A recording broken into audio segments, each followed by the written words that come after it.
So welcome to the driving review of the Ford Explorer from 2022. I would usually include these videos in my full-on reviews, but I feel like there is a lot to say about this vehicle and it could be made into a completely new video. So to start, this is the XLT, which is equipped with, this one is equipped with the 2.3 liter inline four.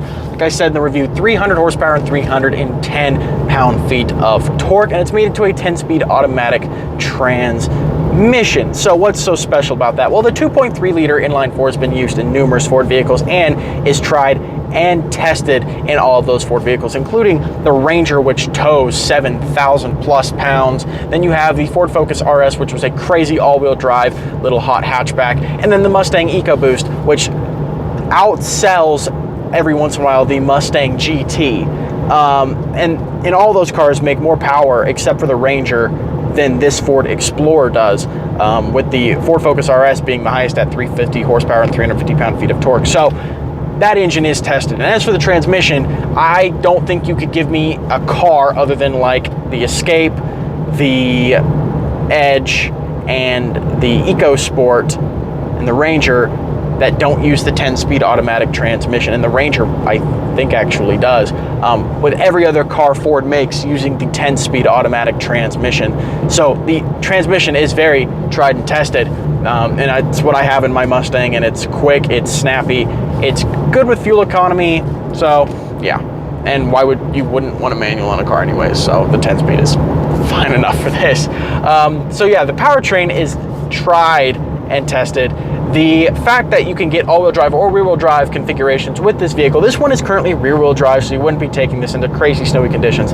But we do own a Ford Explorer ST with all-wheel drive, of course, and the more powerful 3-liter twin-turbo engine. And it is very, very capable, whether you're on a trail, snow, sand, or on the street and need to be sporty and fast. That car is capable of doing those things. So when it comes to the Explorer line as a whole, there are plenty of configurations for your set need, and that's one thing I really do love about the car. If you're just looking for a thing to cruise around town and drive your kids to school and go to the grocery store, this works perfectly fine with the 2.3 liter and rear-wheel drive, because yeah, it doesn't make crazy enough power, but it's still pretty quick and it is decently reliable. Plus you get a nice factory warranty with these things that last 3 years or 36,000 miles, which is helpful too, because if something does break, guess what? It's covered. Now, as for technology and standard technology on this car, this does have the 202A upgraded package, which means it gets the heated seats and some other nice little features, but the heated seats are the most important to me. You get the 8-way power adjustable driver seat up front. But as for technology in here, you do get a nice 8-inch screen right here running Sync 3. Plenty of features in there. Sadly, it's not Sync 4. I think it's going to be coming at one point, but yes. And then you have the Then you have the BLIS system for blind spot monitoring. That way you don't have to look over your shoulder. I mean, sometimes you still should. Don't take that as driving advice. But if you want to be lazy, all you have to do is look for the orange light.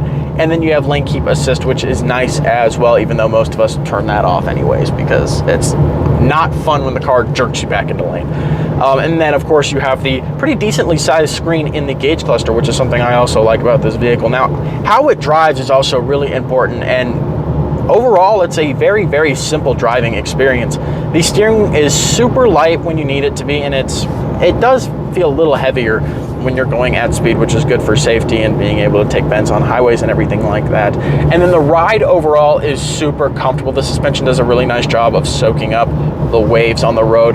When you go over heavier potholes, it will dip down. You will get a very harsh hit because it's not air suspension. It can't, pick up the bumps in the road and make sure that the suspension changes for it. But the car does ride very nice other than that. Throttle response is good as well. There's no paddle shifters like you get in the ST or the other higher end level Ford Explorers, but you don't need that. The transmission itself is very responsive. You can even put it into sport mode and it livens up that throttle response. And like I said, it's a pretty good powertrain, even going uphill. It accelerated from, that was about 55 to 80 pretty quickly. without any issue. You also have eco mode. Now, Ford claims, and with the EPA estimates, that this gets about 21 city and 28 highway for combined mileage of 24-25 miles per gallon. This car has 53 miles on it, so I couldn't give you a exact measurement on what the MPG for this car is, but that's still not bad. On the highway right now going 63, meaning about 44 miles per gallon maintaining speed. It goes up between about 25 and 45 miles per gallon, which is pretty impressive for a car this big. The 2.3 liter is not necessarily super economical when you don't want it to be, but it can pull its own weight and save you money on gas. Plus, if you really wanted to, you could put 87 octane fuel in this car. It's not going to really hurt it. I just put 91 in everything that I drive. But other than that, it is a very, very nice ride, and I think it's a good price. $42,000 for a vehicle like this is not really going to break the bank, and it's going to be a pretty affordable payment, and you can buy them used for even cheaper than that, though you might not get your entire factory warranty. So buying it new does have its perks, plus you're the first one who's driving it, so you don't have like kid mess in the back seats or anything like that. So yeah, it's a very nice car to drive.